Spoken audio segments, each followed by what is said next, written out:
Clips or flats, pedals maketh a mountain bike, and it's righty-tighty with, oh wait, is it righty-tighty? Well, never fear, the nerd is here. We're going to work out how to put on your pedals and take them off. Righty-tighty, loosey-lefty. This applies to pretty much all the bolts on your bike, apart from pedals. But what's it actually mean? Because righty-tighty, well, does that mean I have to use my right hand to tighten stuff? We're talking about the direction of the threads and how they tighten up. And we're talking about if something tightens up clockwise and loosens off anti-clockwise.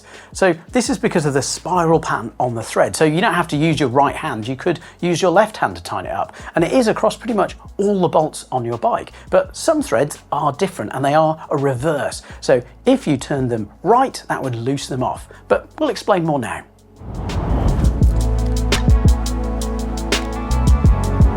So why are pedals different threads?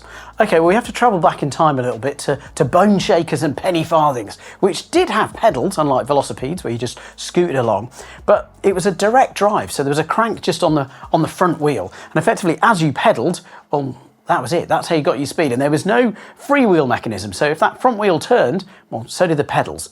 Very early designs sometimes might have had a strap across the pedal as well. So it's a really direct connection. But what happens there is if, well, something binds, say the axle binds on the bearings inside, it means that, well, your foot is still going to be stuck on there. So having the thread orientation that they have means that if that happens, well, they'll undo themselves. The clever design also means that as you're pedaling, they tighten, and that's both on the right side and the left side. It's clever stuff.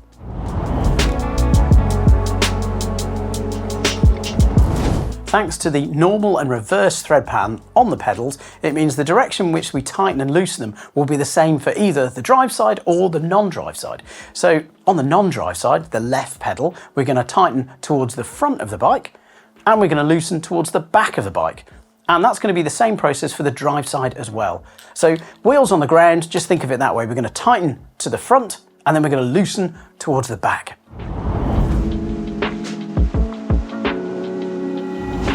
So which thread is which? Well, lots of pedals will have an L and an R printed on them, probably on this section here of the pedal. Other pedals will have a line on the left pedal, so that's a way of identifying it.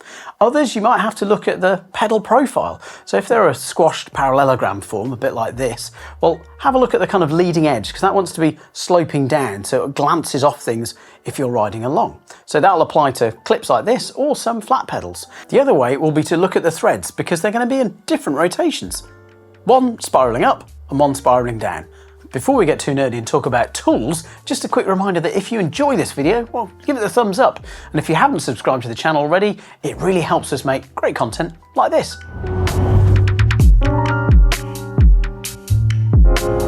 Okay, now it's time to work out what tool you'll need to remove or put on your pedals. Lots of pedals are quite smooth on the transition here from the axle to the crank. Now, that often means, well, you're searching around like, shivers, where am I going to be able to take it off? Never fear, if you look in the back side of the axle, here you'll find a hex key. So it'll probably be an 8mm or a 6mm, although I have seen some 5mm. And it's tempting, well, if you've got a multi-tool, that's got one of those tool sizes on it, and you could use it. But I'd recommend getting a longer handled tool like this because it provides much more leverage. I'll show you how to use it later. Now, other pedals will use, well, a flat section, either two parallel sections or maybe four-sided or six-sided. And whilst it's tempting to use an adjustable wrench a bit like this, often there isn't quite enough room between the pedal and the crank side. So that means it won't work and you won't be able to get enough leverage. You won't be able to tighten it up enough or loosen it enough, and you could slip and either injure yourself or injure your bike. But there are dedicated pedal tools. They're often 15mm, some are 14mm, which is why tools like this one, there's others available too, will have two different sizes. So slides on, they're parallel. This will work with ones that are four-sided or six-sided. There we go, that's our tools. In the excitement of fitting new pedals, possibly it's new bike day, don't overlook grease. You will need to fit this to the pedal threads. That's because, well, you meant to put thread prep on all of your bolts, but also it's one of those parts that you'll probably forget and leave on for a long time, and it is liable to corrode. And that means, well, it will be awkward to get off later. So make sure that you prep the threads with lots of grease.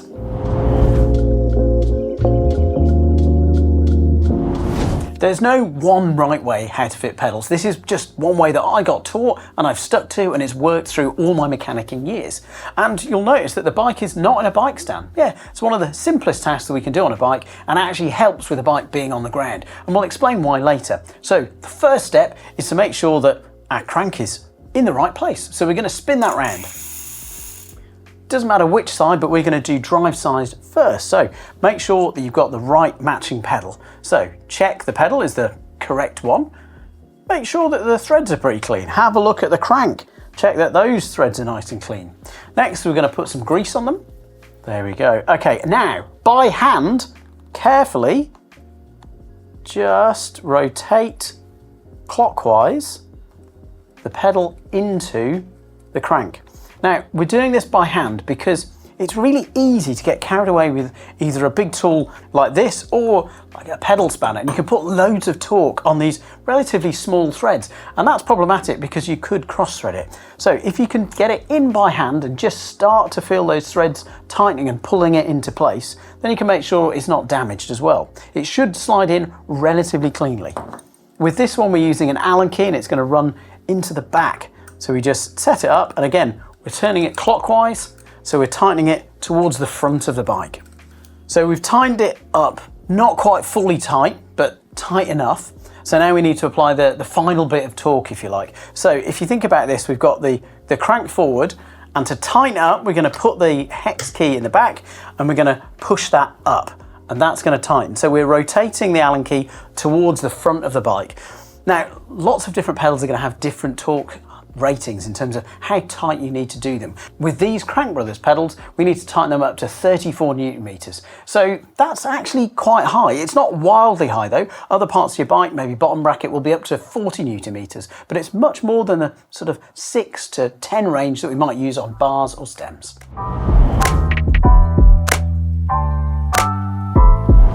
Okay, we're now fitting the non-drive side pedal.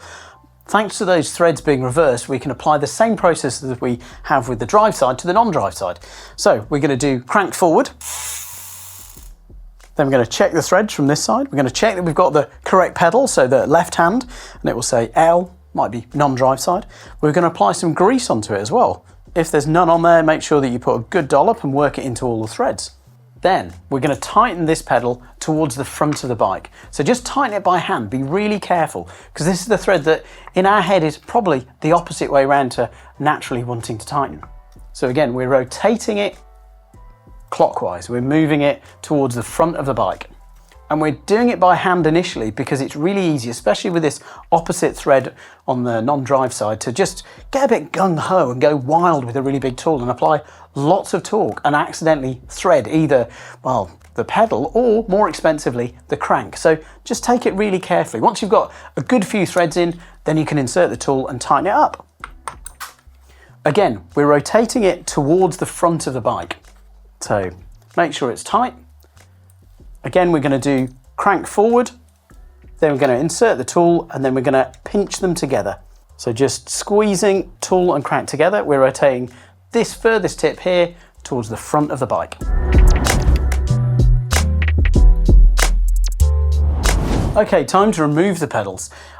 This one is kind of trickier. There's no right way, definitely, but this is a technique that I've learned over time. And that's just to get the cranks in the right position, and then that helps you position where the Allen key will be and work out which direction you need to push down from.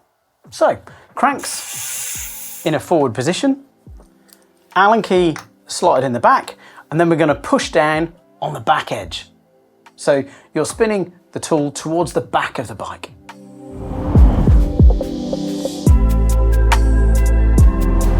Okay, if you've got a pedal with a flat section here, this one's multi-sided, maybe a hexagonal, or you've got one with twin flats, what you'll need to use is a pedal tool a bit like this, but the process is exactly the same. So for me, again, it's crank forward, then be really careful and just make sure that as you're rotating the pedal towards the front of the bike, clockwise, you're just really careful to get those threads engaged.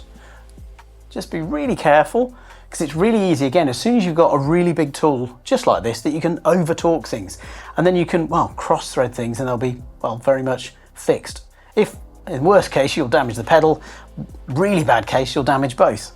Make sure that it's just starting to tighten and it's in, take the tool, make sure it's on the 2 flats, and again we're going to rotate this towards the front of the bike. If you're taking your pedal off with a pedal spanner, you'll need to spin the crank forward, fit the tool towards the back of the bike, and then push down and release the pedal. Then you should be able to undo it with your hands.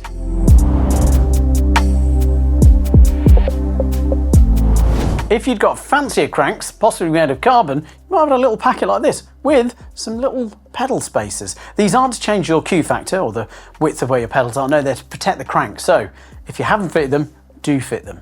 Now, there's another reason why you might want to run these. If you're noticing on your pre-ride or post-ride checks that even if you've tightened up your pedal to the appropriate or correct manufacturer's torque spec, you're still finding that your pedals are coming a little bit loose. It might be that they need a little bit of help tightening up to that torque, and these washers can help with that. As you're tightening on, effectively you can hit the side of the crank, you won't be able to get the full torque. Whereas with this acting as a small slide layer, means you can reach the correct torque. So if you're getting loose pedals, try some spacers.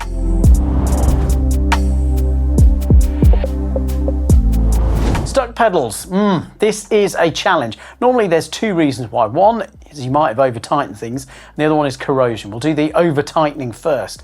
Yes, with the different threads it can be easy to get discombobulated and tighten stuff up when actually you want to loosen stuff off. So if you've now got the orientation right of which way you're meant to undo things, then well, leverage is going to be your friend. So make sure you get a really long tool to help overcome the leverage on the pedal, and you might be able to undo it. The other thing that you might be able to use is an impact wrench. This applies lots of torque really quickly and can snap free stuck parts. If you're in a real bind and you still can't get this pedal off, then make sure you go to your bike shop, maybe with a beer in hand, and they will have an even bigger and burlier version of this tool, and they should be able to help get that pedal off. So the other thing that might be causing it to stick is corrosion. So we talked about how it's really important to grease your pedal, and that's because often the crank is made from aluminium and the axle is made of steel, and this means that we get bimetallic corrosion. I know it sounds fun, it's not fun. What can often happen is that the 2 different metals almost bond together, and it makes it really difficult to unseize these parts. What you can do is spray maybe some penetrating spray, or like PT17, so one of the PT sprays, and just leave it to sit overnight. If that doesn't work, then yeah, you're going to have to use a lot of leverage with a really big tool to try and just break that corrosion away, or the impact driver. I would recommend going to a bike shop because they've probably got a really large cheetah bar, that's what they're called, to over torque the pedal off. So it is an important lesson, of course, of, well, just making sure that you tighten the pedal up correctly and loosen it off, and also applying grease. Now, if you've got the pedal off and you've been able to do it yourself, do check that the threads aren't damaged. If, worst case, the pedal threads are damaged, you might be able to get a new axle. Obviously it can get really expensive if the pedal axle is damaged and also the crank is damaged. So make sure that you inspect both before you put fresh new pedals in. In conclusion, and to really hammer home the point, is when you're tightening towards the front of the bike, and when you're loosening towards the back of the bike. So if you've got clips or flats, it's the same process. And of course, don't forget to add grease to that pedal thread. But let me know in the comments below, what pedals are you running? Are you running clips or flats? Let me know.